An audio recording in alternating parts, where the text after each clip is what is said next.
ഇതാ കേട്ടോ, ഒച്ചെടുക്കുന്നത് കേട്ടോ. ഞാനിവിടെ വന്ന് നോക്കണം, അതിനാണ് ഒച്ചെടുക്കുന്നത്. തുടങ്ങിയിട്ടുള്ളൂ നിർമ്മാണം, കല്ലിട്ട് തറ കെട്ടി തുടങ്ങിയിട്ടുള്ളൂ. കുറച്ച് ദിവസം പിടിക്കും.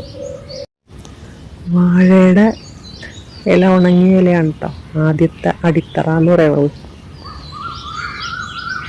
പിന്നെ എൻ്റെ ഇവിടെ നിന്നിരുന്ന ചെടിയുടെ കൂമ്പ് കൊണ്ട് വെച്ചിട്ടുണ്ട്. പിന്നെ തുളസിയുടെ ഉണങ്ങിയത്, ഇതൊക്കെയാണ് കേട്ടോ ഇപ്പോഴത്തെ അടിത്തറ ഇട്ടിരിക്കുന്നത്.